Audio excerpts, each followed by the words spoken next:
Fala pessoal, tudo bem com vocês? Espero que sim. Sou o professor Marileno Chaves do canal Matemática na Mente. Estamos começando mais uma aula do projeto SPAES 2022. Esta é a aula 4 que compõe o descritor 10 do SPAES. Nesta aula, vamos ver aqui os assuntos de potência e radiciação de números inteiros, só que em situações problemas. Turma, antes de começar, não poderia deixar de pedir a vocês, dá um like no vídeo, compartilha com os colegas e os professores, faz um comentário aí com dúvidas, elogios e sugestões e, é claro, se inscreve no canal e clica no sininho, né? Assim você recebe todas as notificações dos vídeos novos e nos ajuda, pessoal, a crescer aqui no YouTube. Conto com vocês, tá? Então é isso. Descritor 10, aula 4, só situações, problemas e o tema da nossa aula, operações com os números inteiros. Então vamos lá, sem muita demora.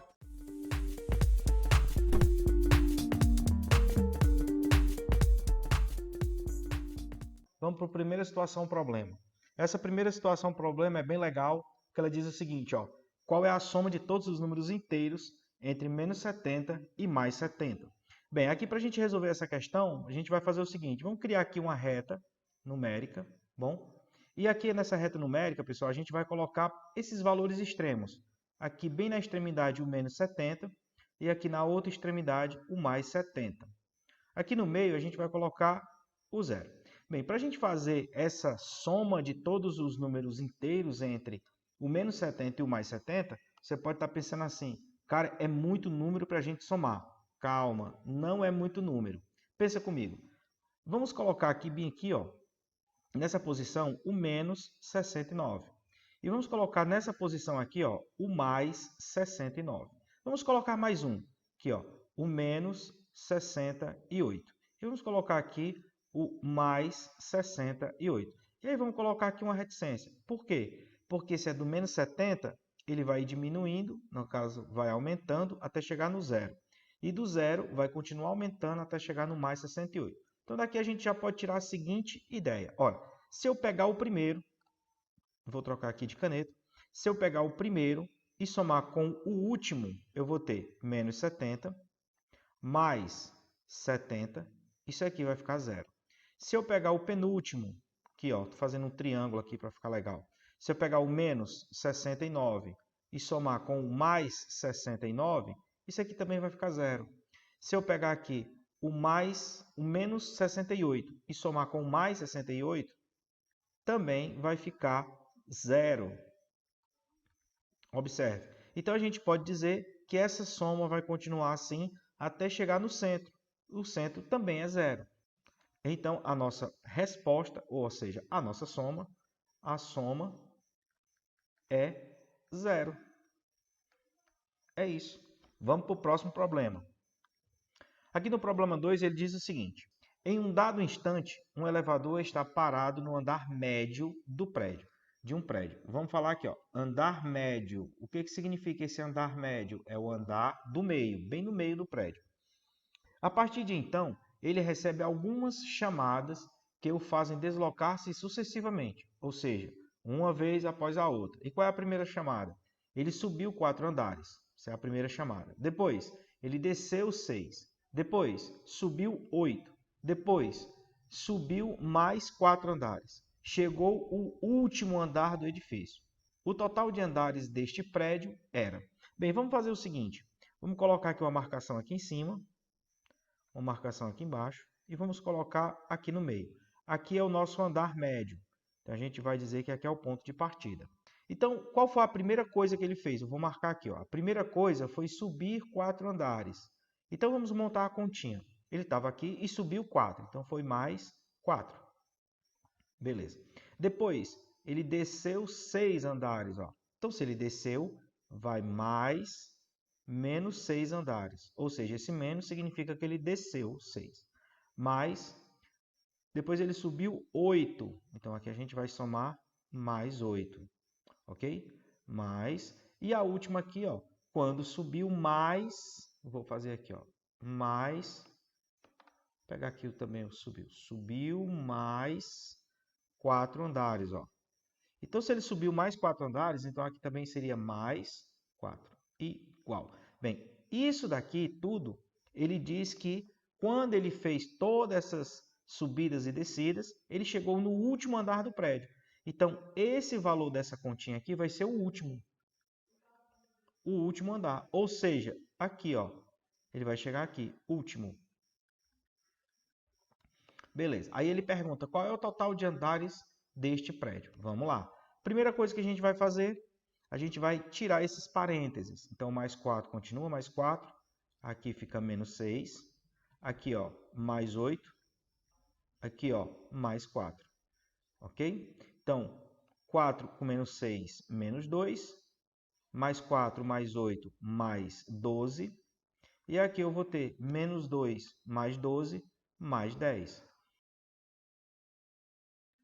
Bem, e você pode estar se perguntando, professor, e o que é esse mais 10? Esse mais 10 é o último andar, ou seja, aqui é mais 10.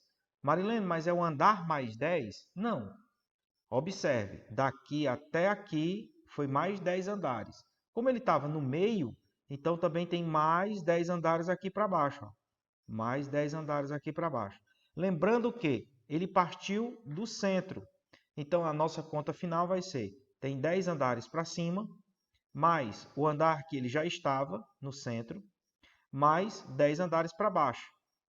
Isso aqui vai dar 21 andares. Essa é a nossa solução. 21 andares, 10 para cima, 10 para baixo e o andar que ele já estava. Ok? Essa foi a situação problema 2. Vamos para a situação problema 3.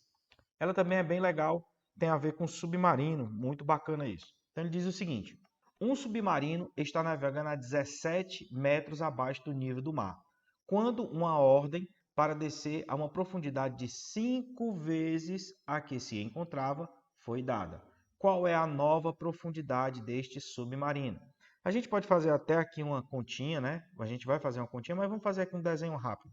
Então, eu tenho aqui o nível do mar e o meu submarino, eu vou desenhar aqui isso aqui é o nosso submarino, ele está navegando aqui, ó, a menos 17 metros de profundidade.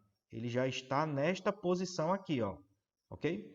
Só que quando ele estava navegando nessa posição, foi dada uma ordem para ele descer 5 vezes essa posição.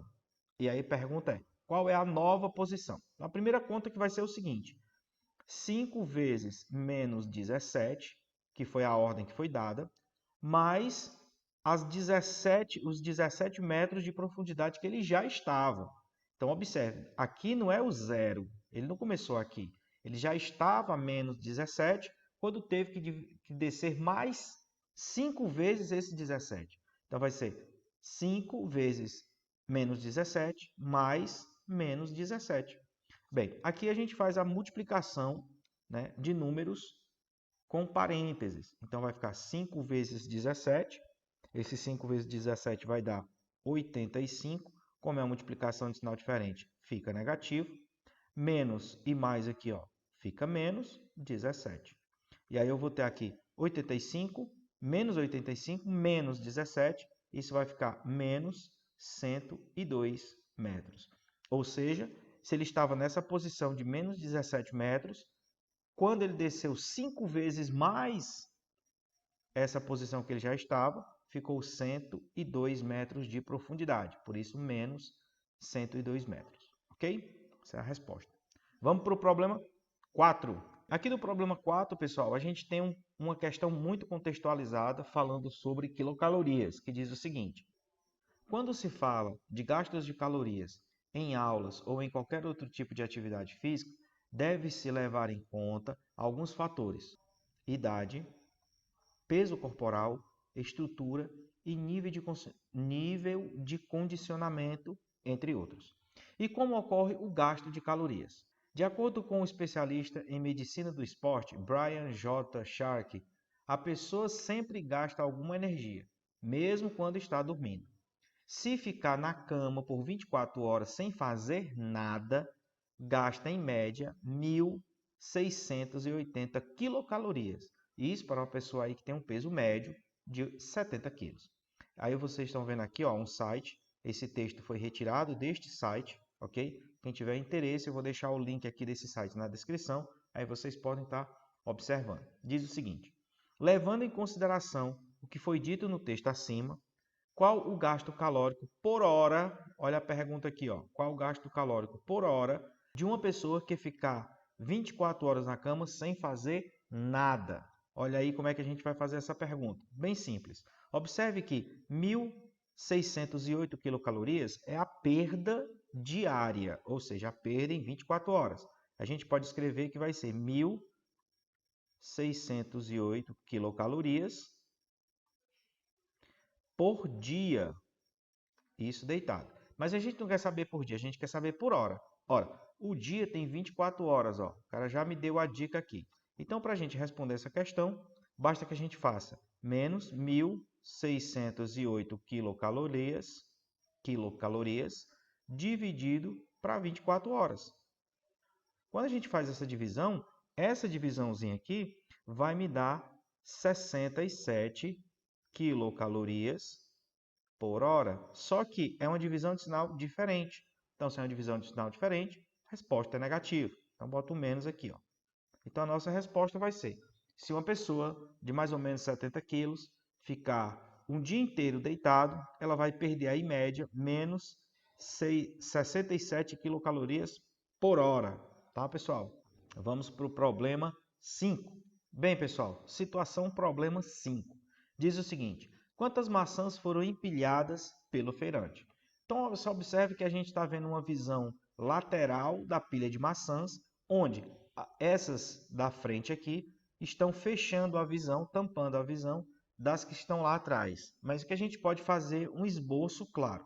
Vamos observar o seguinte: nessa primeira linha aqui, eu tenho uma maçã. Ok. Nessa segunda linha de maçãs aqui, nessa segunda linha, dá para a gente ver 3. Mas observe que essa primeira maçã está equilibrada. Então, dá para a gente entender que aqui tem uma pilha de 4 maçãs. 4 maçãs, ó. Ok? Já na segunda, aqui na terceira linha, eu vou colocar aqui, ela tem 3 maçãs desse lado, 3 maçãs do outro. Então, a gente pode fazer aqui uma sequência de potência. Então, a gente pode ver que são 3 aqui, ó, e 3 aqui. Então, o que eu tenho? Eu tenho 9 maçãs. Bem, Marileno, e agora? Agora dá para a gente entender que isso aqui é uma sequência de potência. Essa primeira aqui, ó, vai ser 1 elevado a 1. Isso aqui vai dar 1. Na segunda, vai ser 2 na lateral, 2 nessa lateral. Então, a gente tem 2 elevado a 2. 2 elevado a 2. Isso fica 4 maçãs, que é o que a gente tem aqui. Na terceira linha, eu tenho 3 por 3, ó. Então, vai ficar 3 elevado a 2. Isso aqui vai ficar 9. Na quarta, né, base da pirâmide de maçãs, eu vou ter aqui 4 maçãs, 4 maçãs. Então, isso vai ficar 4 ao quadrado, que dá 16. E a última, eu vou ter aqui 5 maçãs, 5 maçãs. Então, vai ficar 5 ao quadrado, que isso vai ficar 25. Marileno, mas tudo bem. E o que ele quer é o total de maçãs. Então, o que a gente faz? A gente soma. Vamos fazer o seguinte, vamos somar essas aqui, ó. Tá bem facinho. Essas aqui ficam 14. Mais essas aqui, que vai ficar 11. E aqui vai ficar 3 e 1, 4. Pronto, 14 mais 41. E 14 mais 41 vão ficar 55 maçãs. Ok? Então, a nossa pilha montada dessa forma, a gente tem 55 maçãs. Ok? Então é isso, pessoal. Problema 5 fechadinho. Vamos para o último problema do nosso vídeo. Bem, o nosso problema número 6 vai trabalhar a área de triângulos, ok? E nessa área de triângulos a gente vai trabalhar com as operações com os radicais. Então ele diz o seguinte, ó, qual é a área em centímetros quadrados tem a figura ao lado? A figura não tem, pessoal, mas ela é um triângulo retângulo. Vou até pegar o pincel preto aqui para fazer essa observação aqui, ó. Ela é um triângulo retângulo. Olha aqui, marcando um ângulo reto aqui, para a gente poder encontrar a área deste triângulo. Lembrando como a gente encontra a área de um triângulo. Matemática básica, geometria simples. A área vai ser base vezes a altura dividido por 2. Marilene, quem é a minha base nesse triângulo? Bem, a minha base nesse triângulo é onde o triângulo está apoiado. Raiz quadrada de 8. Então, bota aqui raiz quadrada de 8, que multiplica a altura. A altura é aqui, ó, raiz quadrada de 2. Então, multiplica por raiz quadrada de 2. Isso tudo dividido para 2, que é a fórmula. Marilena, agora chegou um ponto que eu não sei, cara.